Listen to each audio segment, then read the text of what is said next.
Consumada la traición del Partido Socialista en Navarra, consumada la traición del PSOE a la democracia, a España y a todas las víctimas del terrorismo, es el momento de poner la vista en las próximas elecciones vascas. ¿Apoyará el PSOE al Bildu, al partido de Otegi, al partido de los terroristas? ¿Seguiremos hablando de una realidad virtual que no existe, que se llama Euskal Herria? Realmente nos preguntamos, ¿ETA ha ganado? ¿Han ganado los terroristas? O sea, el titular es ¿ETA ha ganado? Sí, evidentemente yo considero que sí ha ganado. Están ganando, están haciendo el sorpaso al PNV. PNV está realmente acojonado, hablando en plata, porque ven que les van a ganar, que les van a adelantar. Y que puede ser que el PNV tenga problemas incluso de permanencia en el poder. Vamos, que pasen por primera vez una cosa inaudita en la historia, que el PNV pase a la oposición. Porque yo veo que el Partido Socialista va hacia gobernar con Otegi, igual que lo está haciendo ahora en Navarra con el apoyo de los proetarras. Convertir una población española, españolista incluso, como era la alavesa, en una población adicta al mundo nacionalista. Y todo el proceso que hemos visto a través de la educación, que es lo que yo más he trabajado, nos lleva a que ha habido una conversión total de la sociedad. Hoy en Álava arrasa el PNV y ahora empieza a hacer el sorpaso Bildu. Era un inaudito hace 40 años y efectivamente han ganado. El conglomerado ETA-PNV ha ganado. Fernando, cuando hablamos del PNV tú dices que es todo falso. ¿Por qué? Porque se asienta en falsificaciones de todo tipo, en falsificaciones jurídicas, en falsificaciones históricas, en oportunismos políticos y en personalidades impostadas. ¿Y en qué nos han ido engañando? En todo, en todo, pues especialmente a partir del siglo XIX. ¿Qué tiene lugar en la segunda mitad del siglo XIX? El romanticismo, el impacto de la filología alemana. ¿Qué supone en Europa? El redescubrir las lenguas regionales, las lenguas minoritarias, las lenguas que no tienen gramática, que no tienen incluso un alfabeto. Es el momento del resurgir, bueno, pues del catalán, del castellano y, como no podía ser de menos, del euskera. Porque recordemos que la idea original de esto que era Euskadi era vizcaitarra, es decir, de Vizcaya. Sabino Arana hablaba de los vizcaitarras. El nacionalismo vasco nace primero como vizcaitarra. O sea, él lo que quiere es que el pueblo vizcaíno recupere su soberanía, recupere sus fueros y sea independiente. Posteriormente, pues cuando viene a Pamplona, a la Gamazada, en 1893, entiende que hay otros territorios en los que se hablan dialectos vascos y a lo mejor podríamos llegar a una confederación. De hecho, el primer proyecto de Ikurreña, que es para Vizcaya exclusivamente, se elabora en el Café Iruña el día de la Gamazada. Y luego añadían, pues como una confederación, lo llamaba así, a Álava, Guipúzcoa y para de contar. Eso era la Euskadi primitiva inventada por Sabino Arana. O sea, ahora Álava era un territorio foral, no tenía nada que ver con Vizcaya, que era otro territorio diferenciado, con sus propios fueros, y Guipúzcoa con sus propios fueros. Eran territorios forales, no formaban cuerpo político. Esa cuestión se plantea en el siglo XIX, porque hasta el siglo XIX existía un imperio hispánico, una monarquía hispánica con diversos estados, situaciones políticas que no se pueden asimilar a la modernidad, porque el concepto de soberanía o nación son conceptos modernos, derivados de la Ilustración francesa y de las ideologías políticas subsiguientes. Son frutos de la modernidad. Sin embargo, el nacionalismo vasco pretende decir que existía un pueblo soberano antes de la época romana, ¿no? Y este foralismo, este fuerismo, es mayormente liberal, en parte tradicionalista, pero ante todo hispánico. En este entorno es donde algunas personas cultivan el euskera. Es en este entorno donde Sabino Arana, con su hermano Luis, que ha vivido en Cataluña, pues le descubre que la nación vasca Concretamente la nación vizcaína es un pueblo sometido por los castellanos que está a punto de desaparecer por culpa de los castellanos. ¿Sabino qué hace? Bueno, en esa época, finales del siglo XIX, pues había lo que ellos llamaban los maquetos, ¿no? Había muchísima gente que iban a las minas en Vizcaya pues a sacar el mineral de hierro, a la siderúrgica, a los hornos, en fin. Entonces, claro, estos, pues pobres hombres, tenían unas condiciones muy precarias y vivían precariamente. Y no tenían nada que ver con los juanchos. Los juanchos eran pues los señoritos vizcaitarras, diríamos los burgueses, por decirlo así, en términos actuales. Y ellos no se querían contaminar con la sangre foránea, porque eran muy puros, se consideraban muy puros. Eso es el supremacismo. Es decir, nosotros somos vascos, de una raza pura, que está siendo adulterada por las aportaciones de otros pueblos que están viniendo a Vizcaya. Recordemos que a finales del siglo XIX es cuando Vizcaya se industrializa, cuando se explotan las minas del carbón, cuando empiezan a llegar decenas de miles de migrantes de Castilla, de Andalucía, de Aragón, a los que Sabino Arana denigra, les llama bajitos, incapaces de andar erguidos, proclives al socialismo, al comunismo y a la masonería, solo saben bailar el agarrao. O sea, es una serie de, realmente, la terminología que emplea, y esto no me lo estoy inventando, cualquiera que recurra a las obras completas de Sabino Arana, que se pueden acceder online por la web de la Fundación Sabino Arana, y hay otros lugares donde se puede consultar, encontrarás, bueno, decenas de párrafos que son realmente insultantes. Como luego hemos visto yo también en los años 60 del siglo pasado venir muchos inmigrantes con sus maletas de cartón a trabajar a Vitoria, que era donde yo he vivido toda la vida. Bueno, pues esa gente se integraba perfectamente en Vitoria, nunca ha habido ningún problema, pero aquellos no. Estos decían, nada, hay que combatir a los maquetos, porque ellos tienen sangre impura, no sé qué, eran lo de cristianos viejos, pero el malo, ¿eh? Y entonces pues se inventó esta teoría de que la nación vasca es una nación de gentes extraordinariamente mejores, más sabios, más puros, más cristianos y más no sé qué, que el resto que era la basura. Al albur de las ideas del momento, pero inventa a unos niveles impresionantes. Su primer librito es Grandes gestas de Vizcaya, o Vizcaya por su independencia, no estoy seguro. Son 4 grandes batallas. La batalla de Padura en Arrigorriaga, bueno, una serie de batallas medievales que habrían tenido lugar en el que los vizcaínos son derrotados por los feroces y malvados castellanos. Bueno, el problema es que la batalla de Padura o Arrigorriaga nunca existió, no había tenido lugar. Entonces él va inventándose la historia. Pero además de historia, ya teníamos la pata de los fueros, la pata de la falsificación histórica, está fundamental el idioma como constructor de una nación, como conciencia, como expresión, como proyección colectiva del genio de un pueblo, ¿no? O sea, esto es filología alemana y mentalidad moderna del siglo XIX. En su lecho de agonía, le pregunta un tal Arrandiaga, que era un médico de Motrico, amigo suyo, oye, ¿tú por qué te has arrepentido públicamente diciendo que abogas por un federalismo españolista? En su última etapa dijo eso.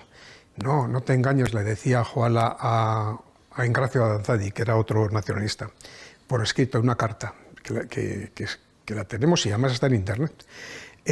Dice, no quiso decir lo que dijo, sino la estrategia es que fomentar el regionalismo en toda España y a la medida de nuestra busquen su independencia respecto al tronco común y esa nación, España, se convierta en un puzzle ingobernable y nosotros tendremos la independencia mediante ese diseño estratégico. Y con eso ya está dicho todo, es decir, esto es lo que estamos ahora.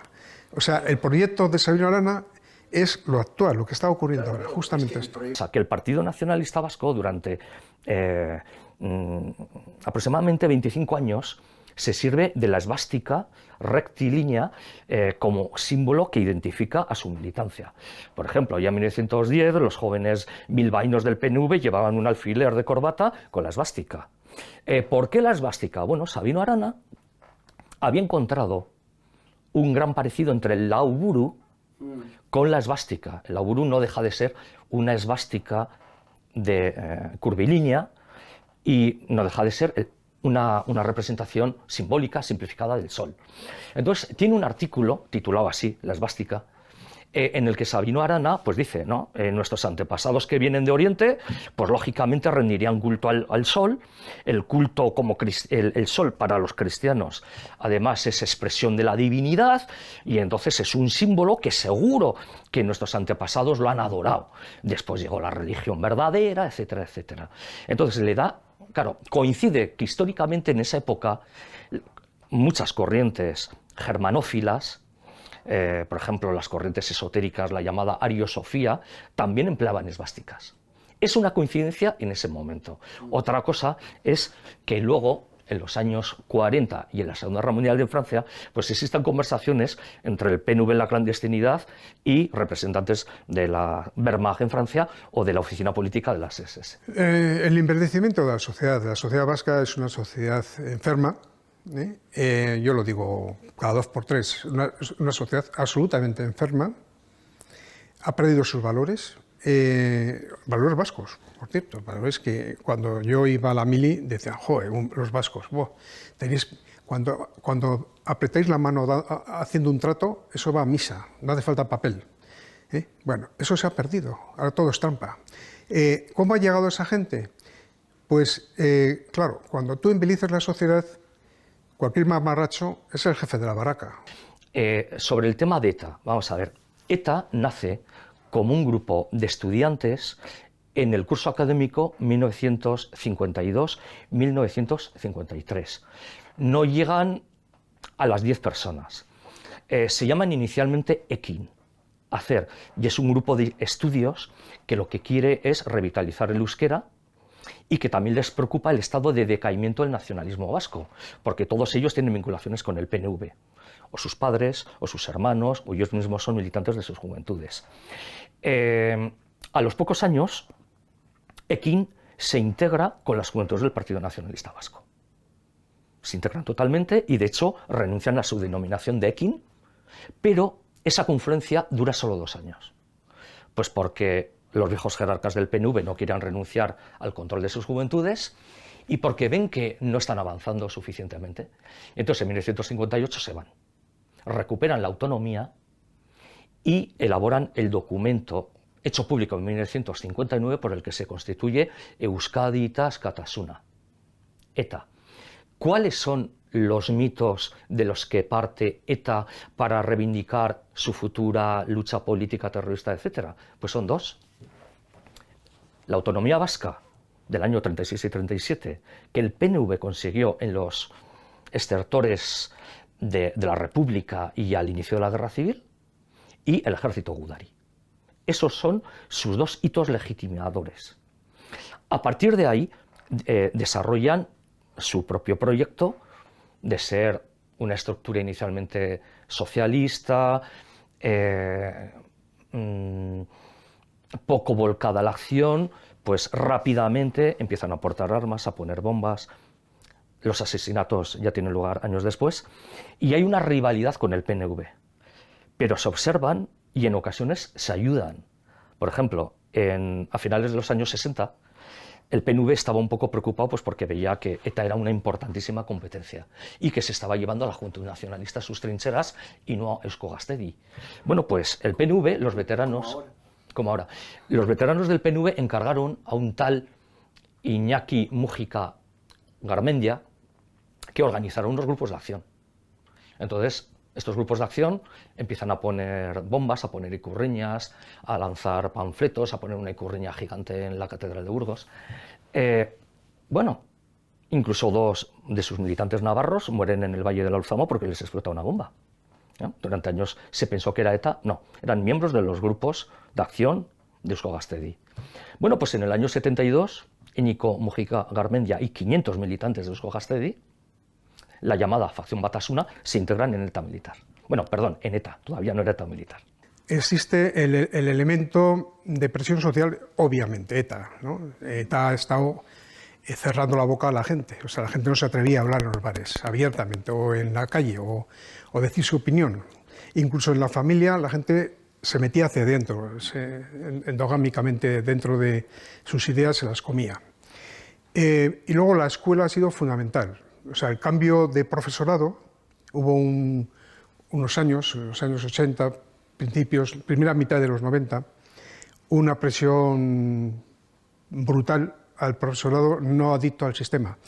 Se llamaban los NAS. Ahora gana por goleada el ASTV, LAF y Steylas. 3 sindicatos que jamás han dicho una palabra en contra del terrorismo de ETA ni de lo que significó la violencia en Euskadi. Digo mal, en Vascongadas. Se me sale la palabra Euskadi ya por deformación mental. Esto mismo, deformación mental es eso, las palabras, porque tiene los instrumentos. Tiene la escuela, tiene el entrenamiento, tiene los libros escolares, el famoso Euskal Herria, ese término falso de toda falsedad, que lo utilizan pues como planteamiento expansivo, nacionalista expansivo, ¿no? ETA ya no es la ETA del año 52, tampoco la del año 74, ni la del año 2012. Es decir, ETA, tácticamente hablando, en este nuevo ciclo histórico, culmina en Sortu y la coalición Euskal Herria Bildu. A su vez, Bildu no sería nada y sería inexplicable sin toda la historia de ETA. Los objetivos siguen siendo los mismos, la independencia y el socialismo, a través especialmente de la herramienta de la euskaldunización. Por otra parte, existe una gran continuidad en las élites de todo este movimiento de liberación nacional vasco. Llamémosle izquierda abertzale, llamémosle ETA, llamémosle como sea, porque la historia de sus siglas, escisiones, proyecciones, apéndices, estrategias, ponencias, pactos, es fascinante. Y cuando has vaciado la cabeza de los niños, que es lo que han hecho, la rellenas de otros ingredientes, fundamentalmente de elementos emocionales, lo que llamamos los pedagogos el currículo oculto. El currículo oculto es cuando tú has conseguido que los profesores se conviertan en abertzales. Son legiones de comisarios políticos que han llegado a la escuela, en Cataluña lo mismo. Esos profesores, en su integración con los alumnos, crean vínculos afectivos y con esos vínculos afectivos les llena la cabeza de una especie de hermenéutica, de molde axiológico, cognitivo, de valores, que son contravalores en realidad, de sentido de pertenencia, cortando de raíz el sentido de pertenencia histórico. Ha segado el conocimiento y en esto la izquierda hace lo mismo, segar el conocimiento, quitar a la infancia el conocimiento de su realidad, historia, cultural, su sentido de pertenencia y conocimiento del legado histórico. Están más cerca de sus objetivos, por supuesto, porque de entrada la Constitución española es cuestionada. La configuración de la territorialidad de España está configurada. El melón de la estructura territorial se ha abierto. Se habla de nación foral, que es una contradictio in terminis. Si es foral no puede ser nación. Si es foral se remite a unos derechos históricos de carácter tardomedieval. Sin embargo, nación es un concepto moderno. Bueno, pero se habla de nación foral, se habla de confederación de naciones ibéricas, etcétera, etcétera. Entonces, una serie de líneas rojas que antes eran inimaginables, ahora se están planteando con toda la libertad. Han logrado que 1 de cada 3 asesinatos no se haya investigado, no se haya perseguido y sus responsables no estén cumpliendo penas de prisión. Ha logrado que 180.000 personas en el País Vasco hayan emigrado al resto de España, sin posibilidad de volver y, desde luego, no de votar, a pesar de sucesivas promesas, primero del Partido Popular y luego de Ciudadanos, de que iban a hacer todo lo posible para que votaran y nunca más se supo. Han conseguido grandes éxitos porque la euskaldunización de la población ha aumentado. No con el nivel de éxito que a ellos les gustaría, porque los esfuerzos son gigantescos, pero ha aumentado el nivel de euskaldunización y luego buena parte del profesorado, toda la educación en euskera de adultos está en manos de personal afín a la izquierda abertzale.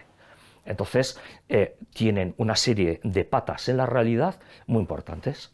Superada la ilegalización de las sucesivas marcas de Batasuna, Herri Batasuna, Socialistas Abertzaleak, etc. Bueno, pues ahora son el partido con mayor número de concejales en Vascongadas y en Navarra. ¿Cómo te ves hoy con este partido socialista del que se oyen voces, pero que no sé si es que ya no existe este partido socialista?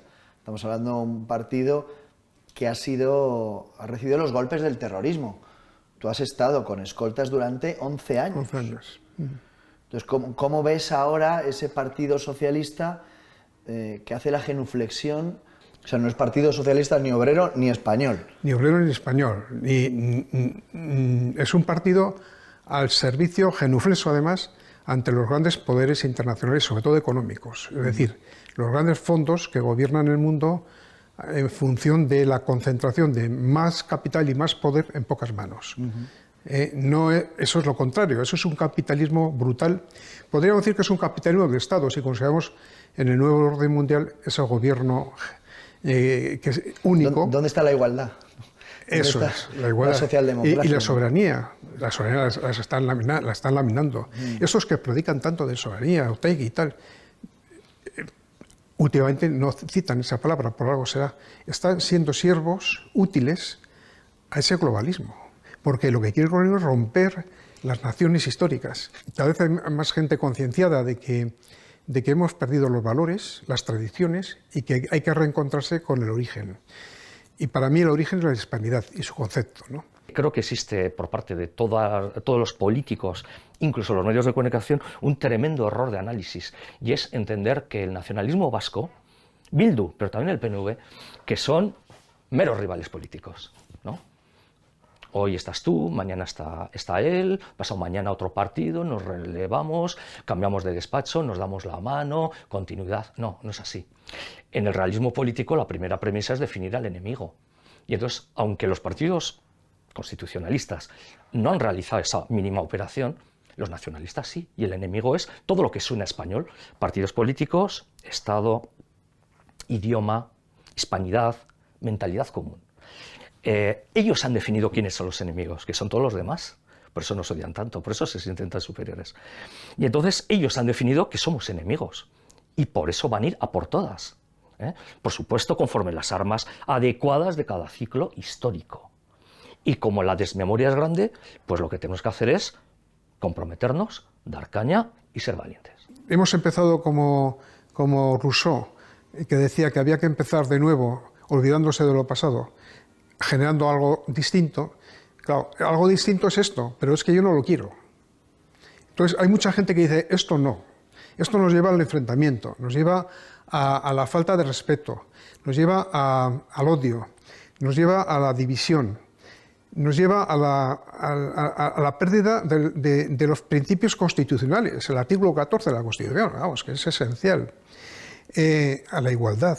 Tanto que predican los socialistas la igualdad, pero por favor, pero si están haciendo ustedes lo contrario de la igualdad, absolutamente lo que están haciendo es la desigualdad absoluta entre territorios, el enfrentamiento entre personas.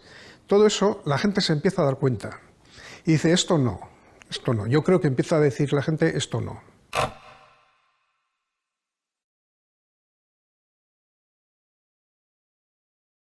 Gracias a todos los que nos veis de verdad de corazón, gracias. Y a los que nos preguntáis que cómo nos podéis ayudar, existe una plataforma que se llama patreon.com/kakeminuesa. Aquí tenéis un código QR en el que introduciros en esa plataforma y ayudarnos. A los que nos preguntáis que cómo nos podéis ayudar, desde 4 euros al mes podéis apoyarnos para que pues tengas tus reportajes independientes y libres y nos ayudes un poquito a seguir nuestro camino. Que Dios os bendiga y que Dios bendiga a España.